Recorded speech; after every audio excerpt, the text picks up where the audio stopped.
New indies are being announced and released. AAA games are getting new movie and TV series tie-ins, and some long-awaited games are being made available to the public. The theme of this week in the video game industry seems to be updates, which we also have a couple of, so let's get updated on what's new.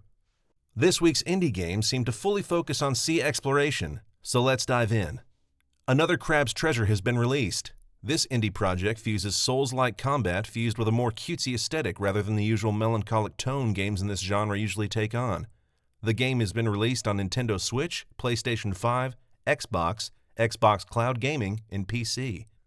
Ocean psychological mystery game Thalassa: Edge of the Abyss has been announced. With the announcement trailer came the release date, June 18, 2024. From the trailer, it seems to be mostly focused on exploring the ocean while collecting clues to reveal the mystery underneath the atmospheric depths.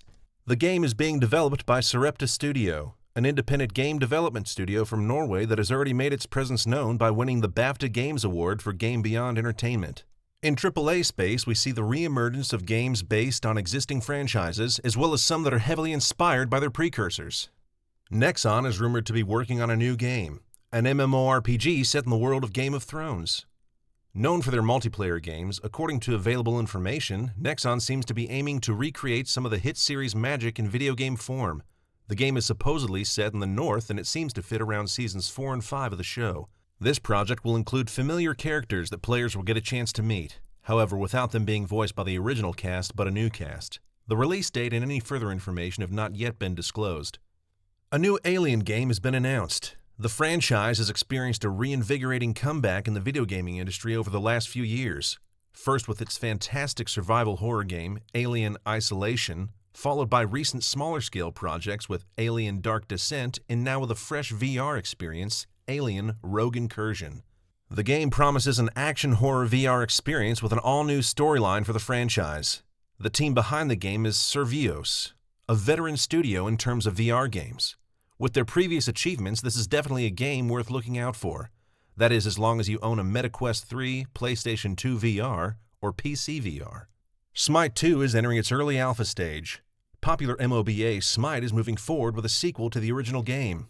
The sequel will utilize Unreal Engine 5 instead of Unreal Engine 3, feature kit overhauls for the entire cast, and adjust the mechanics. Players will get a chance to try the game in a closed alpha on May 2nd up until May 4th with all the content currently available. This closed alpha has no NDA, so streaming and video content is allowed. Original Smite will still be playable as a separate game for those who'd rather stay with the old mechanics and kits.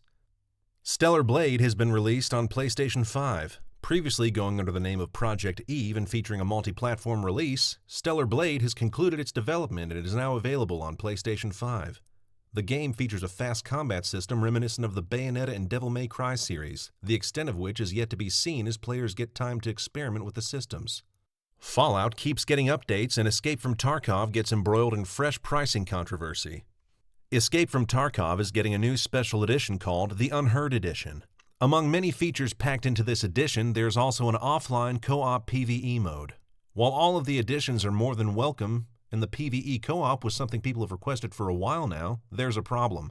The Unheard Edition is priced at $250, and its contents won't be available to those who own other editions of the game. The edition also features unique weapons along with extra slots for the market. Server wipe immunity will also be included in the edition, allowing experienced and long-term players to snowball with the loot they acquire. Overall, concerns have been raised over the furthering of the pay-to-win format introduced with this edition and the exceptionally high price to acquire it. Additionally, the initial announcement stated that owners of the Edge of Darkness edition, which is supposed to give access to any future DLCs as well as public test servers, won't get access to any extras the Unheard edition brings, despite the original promise being complete access on upcoming content. After public backlash, Edge of Darkness edition players will be afforded some of the unique benefits of the expansion, but the overall state of the update is still in the air. Whether the push will result in other features being included or not is to be seen. Following the success of the Fallout TV show, Bethesda has been touching up its currently available Fallout games. Previously, it was done by providing Fallout games for free on Amazon Prime. Now it's being furthered by Fallout 4 getting touch-ups for the current console generation. The next-gen update brings 4K 60 FPS gameplay to Xbox and PlayStation 5. The performance options are also available, giving more customization to players that already played it for those trying the game out for the first time. Bug fixes are the main dish. A lot of the known bugs have been resolved. Codsworth, one of the most memorable NPCs in the game, and screen resolution are the key receivers of these fixes. There's new content as well, whether it's the Creation Club makeshift weapon pack or a return of Enclave as a faction tied to Fallout 4. The latter is the most notable inclusion, as the faction was quite important in some of the previous games. Lastly, the game is now Steam Deck certified, so Fallout fans can play hassle-free while on the move.